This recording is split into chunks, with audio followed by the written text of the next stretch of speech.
एक बेटा जो कई सालों से अपनी माँ के साथ रहता है, कम से कम 18, 20, 22, 25 साल तक, और अपने माँ को बहुत खुश रखता है। पर वही बेटा जब उसकी शादी होती है, उसकी वाइफ आ जाती है, तो कहीं ना कहीं अपनी माँ को खुश नहीं रख पाता। और अगर माँ को खुश रखने की कोशिश करता है तो बीवी नाराज हो जाती है, बीवी को खुश करने की कोशिश करता है तो माँ नाराज हो जाती है। सवाल मेरे मन में बहुत दिनों से उठ रहा था। मैं अपने आस पड़ोस में भी देखती हूँ कि बहू आने के बाद माँ बेटा या फिर पति पत्नी या माँ की वजह से बहुत सारी ऐसी समस्याएं आती हैं जो कि मुझे देखने को मिलती है। मेरे मन में कई दिनों से ये सवाल आ रहा था, तो मैंने इस सवाल को एफबी में डाल दिया। मैंने वहाँ क्वेश्चन किया कि एक बेटा जो अब पति भी है, वह अपनी माँ और वाइफ को खुश कैसे रखे। जब मैंने एफबी पर ये सवाल डाला तो कई लोगों ने मुझे बहुत सारे कमेंट किए अपने अपने हिसाब से। कुछ कमेंट मुझे उनमें से बहुत अच्छे लगे, पर मैं ऐसा चाहती हूँ कि मुझे कुछ ऐसा सलूशन मिले कि हर लड़का अपनी माँ और वाइफ को बहुत ही अच्छे तरीके से खुश रख सके, अगर वो चाहे तो खुश रख सके। तो इसका सलूशन क्या है, तो मैं आपको कमेंट पढ़ के सुनाऊंगी कि लोगों ने कमेंट क्या किया। इससे पता चलता है कि लोग अपने घर, अपने पारिवारिक रिश्तों को किस तरह से निभा रहे हैं, किस तरह से उनको चलाने की कोशिश कर रहे हैं और किस तरह से अपने घर में खुशियां ला रहे हैं। अभी मैं कुछ दिनों से रामायण का पाठ कर रही हूँ। इस विषय में मैं आपको कुछ अपना भी ओपिनियन दूंगी कि एक बेटे को कैसा रहना चाहिए। हेलो फ्रेंड्स, मैं नेहा सोनी, आप देख रहे हैं मेरा YouTube channel Neha Soni life experience में आपका स्वागत है। तो फ्रेंड्स चलिए शुरू करते हैं। शुरू करने से पहले अगर आप हमारे चैनल पे नए हैं तो हमारे चैनल को सब्सक्राइब कर लीजिए, ताकि जो भी मैं वीडियो अपलोड करूं वो वीडियो आपसे मिस ना हो और आपको उसका नोटिफिकेशन सबसे पहले मिले, क्योंकि मैं आपके लिए बहुत ही महत्वपूर्ण वीडियो लाती रहती हूँ। फ्रेंड्स, मेरा जो सवाल था उसका कुछ कमेंट मैं आपको पढ़ के सुनाती हूँ। आप भी अपने हिसाब से उनको सुनिए और मेरी भी बातें सुनिए। अगर वाकई में लगता है कि ये सारी चीज़ें एक घर के लिए, एक परिवार के लिए और एक बेटे के लिए सही होती है कि वो इस तरह से अपने बीवी और माँ दोनों को खुश रख सकता है, तो आप लोग हमें कमेंट जरूर करिएगा कि आपको ये वीडियो कैसा लगा। मैं आपको कुछ कमेंट पढ़ के सुनाती हूँ। जब मैंने ऐसा सवाल डाला तो एक कमेंट आया सागर जी का एफबी पर। एक मर्द के लिए बहुत मुश्किल होता है कि वो अपनी माँ और वाइफ दोनों को बराबर तरीके से ट्रीट कर पाए, लेकिन है एक वाइफ ही है जो इसे आसान कर सकती है। वो ऐसे कि एक माँ के अगर 2 बेटे हैं तो यहाँ उसके लिए और किसी के लिए भी बहुत मुश्किल होता है कि दोनों को बराबर प्यार दे पाना।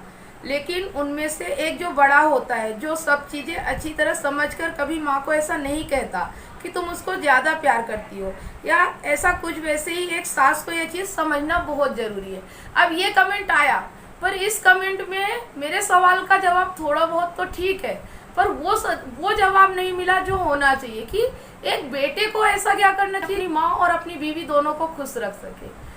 तो इसमें जवाबदारी दूसरे के ऊपर डाल दी गई है कि माँ अगर ऐसा करे तो खुशियाँ रह सकती है, बीवी अगर ऐसे रहे तो माँ को खुश रख सकती है, पर एक बेटा क्या करे जो कि माँ और बीवी दोनों को खुश रख सके। इसके बाद कुछ और भी कमेंट है। कमेंट एफबी पे और है, जैसे एक लड़की अपने माँ बाप और भाई सभी से जैसा रहती है, अगर वैसे ही वो अपने पति, सास, ससुर और देवर के साथ रहे, कोई बात हो ही नहीं सकती। इसमें भी आप देख रहे हैं कि वाइफ के ऊपर ही डिपेंड हुआ जा रहा है कि जैसे अपने मायके में रहती है, अगर वो ससुराल में रहेगी तो ये सारी चीजें हो सकती है। ये भी जवाब मुझे उतना संतुष्ट नहीं कर पाया। एक और कमेंट है जिन्होंने मुझे एफबी पर कमेंट किया, जी बहुत सुंदर सवाल है, उन्होंने मुझे ऐसा बोला और जवाब में उन्होंने बताया कि जब दोनों में कुछ हो, दोनों की बात को सुनना चाहिए और दोनों को समझाओ, और पत्नी को पति की पूरी जानकारी नहीं देनी चाहिए, कुछ घर की बातें। अब ये सब चीजें ऐसे कमेंट आ रहे हैं। इसमें भी मेरे सवाल का वो जवाब नहीं मिला कि एक बेटे को क्या करना चाहिए। यानी यहाँ सास बहू को समझाओ, सास बहू के ऊपर डिपेंड हो रहे हैं, बहुत सारी चीजें ऐसी आ रही है। पर मेरा सवाल ये था कि मुझे ये जानना है कि बेटा ऐसा क्या काम करे कि दोनों को खुश रख सके, पर जवाब में कुछ और ही मिल रहे हैं। और पढ़ती हूँ आगे। एक कमेंट और आया है एफबी पर, उन्होंने बोला ऐसा है मैडम कि दोनों ही एक समान है, एक जन्मदाता है और एक पत्नी है, जीवन साथी, इसलिए वह दोनों तरफ उसको ध्यान रखना पड़ेगा। दोनों का पल्ला भारी है। ना पत्नी का प्यार तराजू में तोल सकता है, ना माँ का प्यार तराजू में तोल सकता है। इसलिए दोनों एक समान है, दोनों को उतना ही प्यार मिलेगा और दोनों के जीवन में अहमियत ज़्यादा है। ये बात भी सत्य है, प्यार दोनों को बराबर करना चाहिए, अहमियत भी दोनों की ज़्यादा होती है। कुछ हद तक ये बात बहुत अच्छी लगी मुझे, पर और कमेंट में पढ़ती हूँ और आपको बताती हूँ कि ऐसा क्या है। एक कमेंट और आया कि बेटा क्या करे, उसको भी माँ और बीवी दोनों से मिलजुल कर रहना पड़ता है। ये भी यानी कि माँ और बीवी के बीच का समझौता करने के लिए बातें कही गई है कि माँ और बीवी समझौता करे तो खुश रह सकती है, पर बेटा क्या कर सकता है, इसमें ऐसा बोला गया है। ऐसे ही बहुत सारे कमेंट हैं। पत्नी और माँ दोनों को खुश रखना कोई बड़ी बात नहीं मैडम, बस उनको समान नजरिए से देखना होगा। ऐसे ऐसे कई सारे कमेंट आए। इसमें एक कमेंट और है, इसमें बेटा कुछ नहीं कर सकता, माँ और पत्नी को ही करना पड़ेगा। माँ अगर बहू को बेटी की तरह मानेगी तो बहू भी सास को माँ की तरह मानेगी, तभी दोनों खुश रहेंगे। नहीं तो बेटा इन दोनों के चक्कर में पागल हो जाएगा और वो कुछ नहीं कर पाएगा। तो यहाँ भी यानी सास बहू ही सब कुछ करेंगी तो ही खुश रह पाएंगे, यानी कि वो तो यहाँ तो ये बात आ गई कि वो दोनों सही रहेंगी तो बेटा खुश रह पाएगा। और मैंने क्या पूछा था कि बेटा ऐसा क्या करे कि माँ और बीवी दोनों खुश रह सके। तो इस बात का जवाब अगर आप सही ढंग से दे सकते हैं तो आप कमेंट में करके हमें जरूर बताइएगा। अभी और कमेंट में पढ़ती हूँ और कुछ मैं अपनी भी बात बताऊंगी कि इसमें क्या होना चाहिए। अगर आपको सही लगता है तो जरूर हमें कमेंट करके बताइए कि सही है, और अगर आपको इसमें कुछ और भी लगता है कि ऐसा हो सकता है तो आप हमें कमेंट जरूर करिएगा। वीडियो को पूरा देखते रहिए। ऐसे ऐसे करके बहुत सारे कमेंट है। कुछ कमेंट में ये बताया गया है कि लड़का अगर समझदार है तो हैंडल कर सकता है। बहुत सारी जगह पे बहू और सास के ऊपर डिपेंड हुआ गया है। और एक एसएमएस तो ऐसा है जो कि उनके खुद के घर की कहानी है, वो मैं आपको पढ़ के सुनाती हूँ। एफबी पर दुष्यंत जी हैं, बहुत ही यानी कि अच्छे सुलझे हुए व्यक्ति हैं जो रिश्तों को बहुत ही अच्छे से संभाल के रखना जानते हैं। उनका कमेंट आया, कुछ हद तक वो कमेंट मुझे अच्छा लगा, मैं वो भी आपको पढ़ के सुनाती हूँ।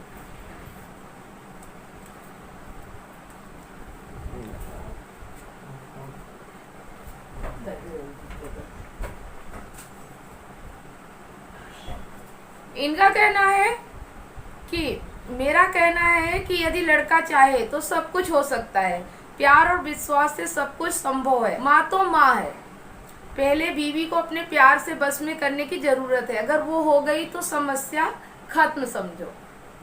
कुछ हद तक ये बातें सही है, पर मेरा मानना ये है कि किसी को बस में करना, किसी को यानी कि ये बता के कि हम तुम्हारे सामने ऐसा कर रहे हैं, फिर बाद में इसको खुश रखने के लिए हम तुम्हें थोड़ा सा डांट दे, बहुत सारी ऐसी बातें आती हैं। तो ये आदमी ठीक है, कुछ हद तक कर सकता है और इनसे खुशियाँ लाई जा सकती हैं। अगर ये भी बहुत अच्छी बात है कि अगर बहू अच्छी है, सास अच्छी है, तो इससे भी बहुत घर में खुशियाँ रहती हैं।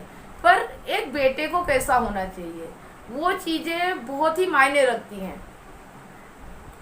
इनके घर में भी यानी कि इनके बहू भी आ चुकी है, इनके माँ भी थी, बीवी भी है, तो इन्होंने रिश्तों को बहुत अच्छे से समझा है बखूबी। और ये बात कहीं बहुत हद तक सत्य भी है कि बीवी को प्यार करो और प्यार से समझाओ, और माँ की भी इज्जत करो तो ठीक है।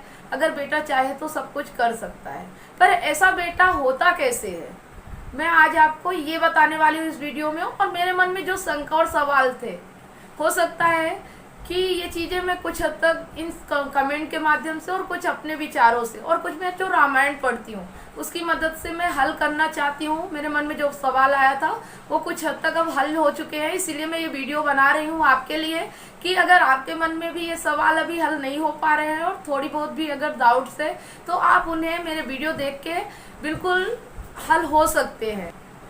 तो मैं इस बारे में बस यही कहना चाहूँगी, छोटी सी बात है मगर बहुत काम की बात है कि आजकल हमारे घरों से रामायण बिल्कुल गायब हो रहे हैं। आजकल रामायण कोई बैठ के पढ़ना नहीं चाहता, पर मैं ये जानती हूँ और मैं अभी रामायण का पाठ कर रही हूँ तो मुझे बहुत ही अच्छा फील हो रहा है।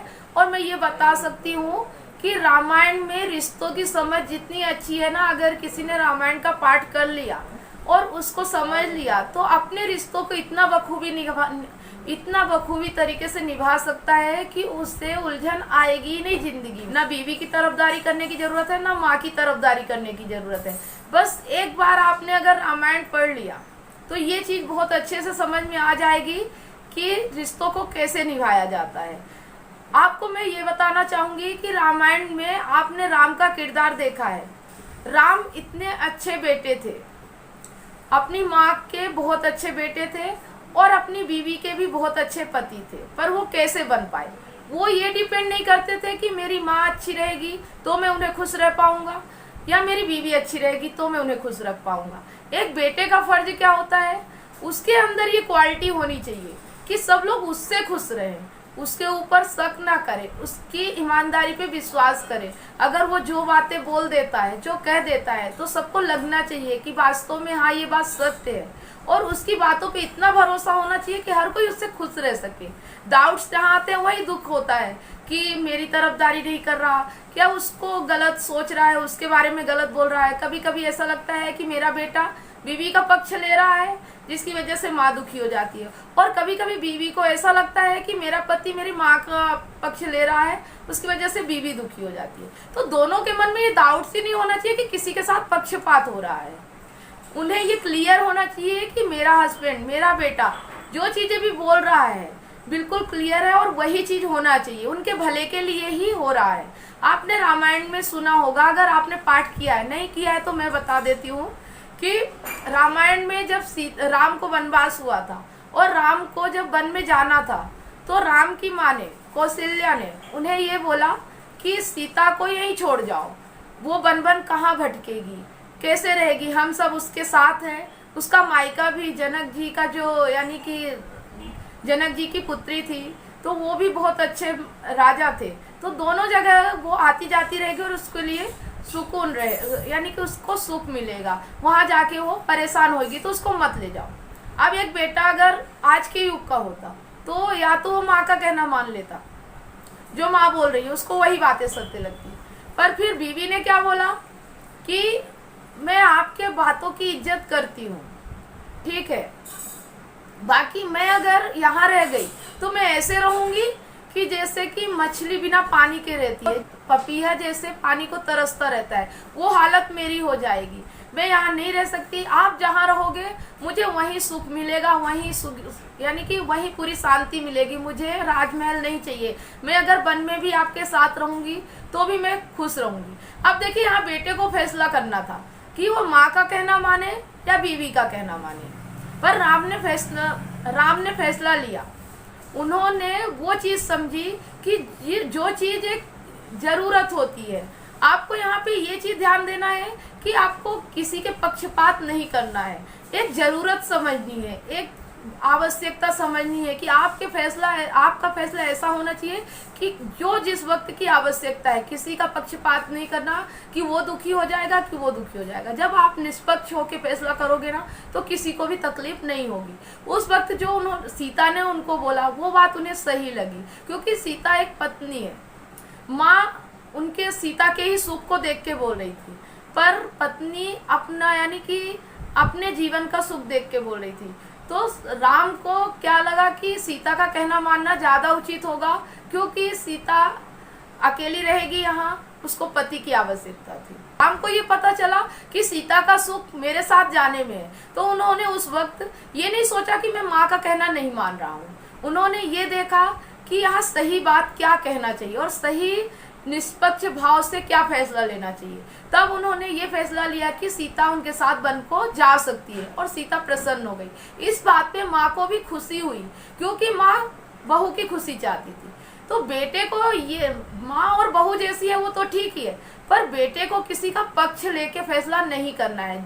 अगर कोई फैसला माँ के हित में है, अगर माँ चाहती है कि ये चीज होना चाहिए और बेटे को लगता है, अपने समझ से लगता है कि ये चीजें हाँ सही होना चाहिए, तो ये नहीं देखना चाहिए कि बीवी नाराज हो जाएगी तो माँ को दुखी कर, बीवी को खुश करने के लिए। ऐसा नहीं होना चाहिए।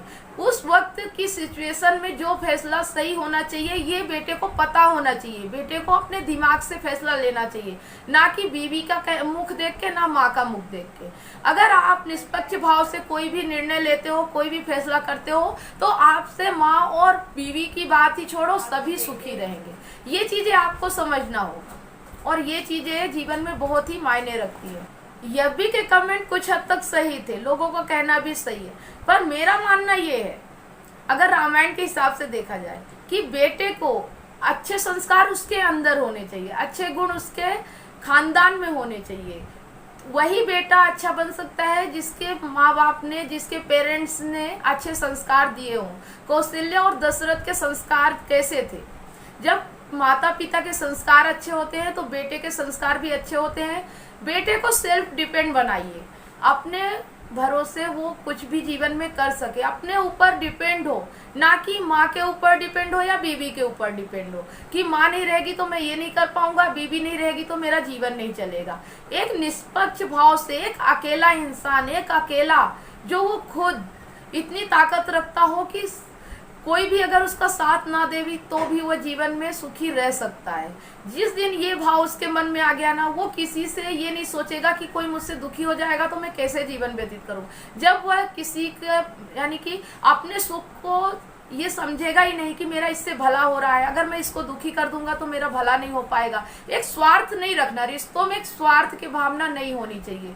रिश्तों में वो चीजें होनी चाहिए जो कि एक अहमियत दिलाती है, एक अपना महत्व होना चाहिए, एक अपनी अहमियत होनी चाहिए। तुमसे खुश रहना उन्हें अच्छा लगे, ना कि सास बहू खुश करे या कुछ भी, ये सब चीजें नहीं मायने रखती। एक बेटा ऐसा होना चाहिए जिससे माँ भी खुश रह सके और बीवी खुश रह सके, जो माँ भी उसके फैसले पे शक ना कर सके और बीवी भी उसके फैसले पे बिल्कुल यकीन करती हो कि हाँ मेरा पति जो कह रहा है वो सत्य है, मेरा बेटा जो बोल रहा है माँ को भी लगना चाहिए कि हाँ यही फैसला होना चाहिए। एक भरोसा होना चाहिए, एक भरोसे की नींव रखना है रिश्तों में, किसी का दिखावा नहीं, किसी से छल नहीं कि उसके सामने तुम कुछ और बोलो, उसके सामने कुछ और बोलो। और कई कमेंट ऐसे आए हैं एफबी पर कि जब दोनों में झगड़ा हो तो दोनों को समझाओ, दोनों का सुनो।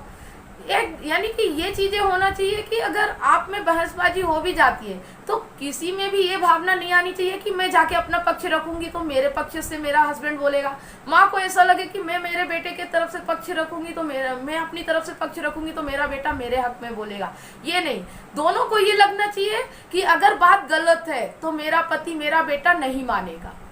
तो ये चीजें अगर है ना तो घर में ऐसी समस्याएं ही नहीं आती है। और रही सवाल ये कि अच्छी बीवी मिलना, अच्छी माँ मिलना, तो माँ अच्छी होगी तो बेटा तो अच्छा हो ही जाएगा। माता और पिता के संस्कार अच्छे हैं तो ही बेटा अच्छा बनता है। जब वो अच्छे से अपने बेटे को संस्कार देते हैं, अच्छे से उसके भविष्य की योजनाएं बनाते हैं, उसको अच्छा पढ़ाते लिखाते हैं, अच्छा ज्ञान देते हैं उसको, तो ही बेटा इस तरह बन पाता है। बीवी तो बाद में आती है, और बीवी तभी आती है जैसे आपने देखा कि अगर सीता को राम चाहिए, एक लड़की को अगर राम जैसा पति चाहिए तो उसे सीता बनना पड़ता है, और अगर वो सीता है तो पति जरूर राम जैसा ही ढूंढेगी। तो जब राम जैसा बेटा है तो पत्नी तो उसे ऑटोमेटिक अच्छी मिल ही जाएगी, नहीं होगी तो भी अच्छी हो ही जाएगी। ये चीजें बहुत डिपेंड करती है, ये चीजें आपको समझना होगा। अगर आप मेरी बात से एग्री है तो जरूर कमेंट करके बताइए कि आपको मेरी बातें कैसी लग रही हैं। इस बात पे कमेंट जरूर करिए। तो आपको ये बातें कैसी लगी, इस बात पे कमेंट जरूर करिएगा। कमेंट करने से हमारा मनोबल और बढ़ता है कि आपको मेरी बातें कैसी लग रही हैं। अब मैं ये बातें सब आपको इसलिए बता सकती हूँ कि मैंने रामायण पढ़ी है और मुझे वहाँ रिश्तों की समझ बहुत अच्छी लग रही है। अगर हर घर में ऐसे ही रिश्तों को समझा जाए और रिश्तों को रखा जाए तो बहुत ही अच्छा जीवन व्यतीत होगा और हर कोई हर किसी से खुश रह पाएगा। आपको मैं ये बता दूं कि रामायण में जब राम का विवाह होने वाला, सीता का स्वयंवर होने वाला था, उस वक्त राम विवाह के हेतु नहीं गए थे वहां पर। फिर भी जब सीता ने राम को देखा तो पहली नजर में ही उन्हें एक्सेप्ट कर लिया अपना वर चुनने के लिए। तो ये बातें होती है। अगर पति, अगर बेटा या पति जो भी है, अगर लड़का, मैंने लड़के के लिए पूछा था, अगर लड़का राम की तरह आचरण रखेगा, गुण रखेगा, अगर वो सेल्फ डिपेंड है, उसके अच्छे संस्कार है और वो खुद चीजों को मैनेज करना जानता है, किसी के ऊपर डिपेंड नहीं रहता, ना माँ के ऊपर ना बीवी के ऊपर, तो उससे बीवी भी अच्छी मिलेगी और माँ तो अच्छी होगी ही, क्योंकि बेटा ऐसा है। तो माँ की परछाई, अपने पेरेंट्स की परछाई बच्चों में होती है। इसके मैं वीडियो पहले भी बना चुकी हूँ पेरेंटिंग के, उसका लिंक मैं आपको ऊपर आई बटन में दे दूंगी, वहां से आप देख लीजिएगा, क्योंकि पेरेंटिंग बहुत जरूरी होता है। अगर घर में पेरेंट्स के संस्कार अच्छे हैं तो बच्चे में भी जरूर अच्छे संस्कार होते हैं और वो इतना समझदार होता है। कुछ लोगों ने कमेंट किया है कि बच्चे समझदार होंगे तो कर लेंगे, ये बात भी सही है, पर वो इतना समझदार होता है कि वो अपने फैसले खुद ले सकता है, किसी के ऊपर डिपेंड नहीं रहता, ना माँ के ऊपर ना बीवी के ऊपर। तो जब ऐसा बेटा, ऐसा पति होता है ना, तो माँ और बहू, जो माँ और बीवी होती है ना, दोनों एक दूसरे से बहुत खुश रहते हैं और उस घर में बहुत सारी खुशियां रहती है। कभी ये नहीं बोलना पड़ता कि माँ खराब है कि बहू खराब है, कि माँ अच्छी होनी चाहिए कि बहू अच्छी होनी चाहिए। बेटे को ऐसा होना चाहिए कि वो खुद, उसके गुण इतने अच्छे होने चाहिए कि हर कोई उससे प्रसन्न रह सके और वो सबको कोशिश कर सके। और जहाँ ये चीजें नहीं होती ना, वहाँ कितना भी कोशिश कर, चीजें अगर एक बेटे के अंदर नहीं होती तो वहाँ कितनी भी कोशिश कर लो, कितनी भी अच्छी बहू ले आओ, कितनी भी अच्छी सास हो, पर अगर एक बेटा जिम्मेदार नहीं है, एक बेटा सेल्फ डिपेंड नहीं है, कभी कभी बेटे ऐसे होते हैं कि माँ के ऊपर डिपेंड होते हैं तो अपनी बीवी को दुख देते रहते हैं। कई घरों में मैंने ऐसे देखा है कि माँ का कहना सुनते हैं और बीवी को बहुत परेशान करते हैं, यहाँ तक कि बीवी को घर छोड़ के तलाक लेना पड़ता है। बहुत सारी ऐसी समस्याएं आ जाती है और कहीं कहीं तो ऐसा होता है कि बहू की वजह से माँ को इतना तकलीफ होता है कि माँ को अलग होना पड़ता है, घर छोड़ के जाना पड़ता है। तो ये नौबत ना आए। यहाँ पे अगर आप अपनी बीवी और अपनी माँ पे डिपेंड रहोगे ना, तो यही नौबत आएगी। आपको अपने ऊपर डिपेंड रहना, अपना सेल्फ डिपेंड होना है। आपको किसी के ऊपर डिपेंड नहीं रहना है कि वो खुश रखेंगे तो खुश रहेंगे। वो आप क्या ऐसा कर रहे हो जिसकी वजह से आप दोनों को खुश रख पा रहे हो, मायने ये चीज रखता है। अगर आप लोग मेरी बात से सहमत हो, आपको ये बातें अच्छी लग रही हो, ये वीडियो अच्छा लगा हो, तो कमेंट, मैंने 3-4 बार बोला, कमेंट जरूर करिए कि आपको ये वीडियो कैसा लगा, आप मेरी बातों से संतुष्ट हुए कि नहीं हुए। बातें तो बहुत सारी होती हैं, पर मेन जो बात होती है कि एक बेटा ऐसा होना चाहिए जो सबको खुश रख सके, बीवी को भी और माँ को भी। ये बेटे के गुण होने चाहिए, ना कि बहू के या सास के। ये अलग बातें होती है। अगर बेटा अच्छा है तो बहू सास ऑटोमेटिक अच्छे हो ही जाते हैं। और दूसरी बात कि अगर पति राम है तो सीता मिल ही जाती है। ये चीजें भी आज के समय में संभव है, क्योंकि आजकल अपने से पति पत्नी एक दूसरे का चुनाव कर सकते हैं, जो हमारे कुछ समय पहले हुआ करते थे स्वयंवर। अभी बीच में क्या है कि पेरेंट्स की मर्जी से शादी होने लगी थी, तो वहाँ ये सारी चीजें संभव नहीं हो पा रही थी। तो ये चीजें हैं कि अगर आप रामायण का पाठ करते हो, ये मैं सलाह देना चाहूंगी कि अगर अपने घर में आप रामायण का पाठ करते हो और आप चलो ठीक है, आप जैसे हो गए तो ठीक है, पर अगर आपका कोई बेटा है तो आप उसे ऐसे संस्कार दीजिए, ऐसा उसे एकदम अपने ऊपर डिपेंड होना सिखाइए कि कभी भविष्य में चल के ये बातें ना आए कि सास अच्छी हो तो बेटा खुश रख सकता है, कि बहू अच्छी हो तो बेटा खुश बेटा ऐसा होना चाहिए कि वो दोनों मैनेज कर सके, दोनों को खुश कर सके और दोनों उससे खुश रहे, दोनों उसकी बात पे भरोसा करें। दोनों को ऐसा लगना चाहिए कि हाँ, जो बातें बोली गई है वो हमारे हित में बोली गई है, हमारे लिए बोली गई, तो कभी ये चीजें होगी नहीं। उन्हें ये नहीं लगना चाहिए कि माँ का पक्ष ले रहा कि बीवी का पक्ष ले रहा, ये चीजें होना ही नहीं चाहिए। जहाँ ये बातें आएंगी ना, वहाँ कितना भी किसी को खुश कर लो ना, कोई खुश रह ही नहीं सकता। दोनों उस पर भरोसा कर सके कि हाँ, ये बातें हमारे हित में बोली गई है और कभी उससे दुखी हो ही नहीं सकते। जिस घर में राम जैसा बेटा है ना, वहाँ बीवी और सास कभी दुखी हो ही नहीं सकती, ये मैं गारंटी से कह सकती हूँ। अगर आपको ये वीडियो अच्छा लगा हो तो फटाफट इसे लाइक करिए, हमारे चैनल को सब्सक्राइब कर लीजिए, साथ में बेल आइकन प्रेस कर लीजिए, ताकि जो भी वीडियो मैं अपलोड करूं उसका नोटिफिकेशन आपको सबसे पहले मिल सके। क्योंकि आपके लिए मैं बहुत सारे रिसर्च करके, बहुत सारे सवालों के जवाब ढूंढ के आपके लिए बहुत अच्छी तरीके से वीडियो बनाती रहती हूँ, जिससे आप लोगों का भला हो, साथ में मेरा भी कुछ भला होता रहे। मैं भी अच्छे सीख लेती रहती हूँ और आपके लिए वीडियो बनाती रहती हूँ। कमेंट करके आप हमें ये बताइएगा कि आपको नेक्स्ट टॉपिक किस विषय में चाहिए, आपको अगला वीडियो किस टॉपिक पे चाहिए, ये चीजें हमें कमेंट करके जरूर बताइएगा। उस पे भी मैं वीडियो जरूर बनाऊंगी। इस वीडियो को ज्यादा से ज्यादा शेयर कर दीजिए, ताकि पारिवारिक जीवन में कुछ शांति आ सके। इस वीडियो को शेयर ज्यादा से ज्यादा करिएगा। मिलते हैं नेक्स्ट वीडियो के साथ, तब तक के लिए धन्यवाद।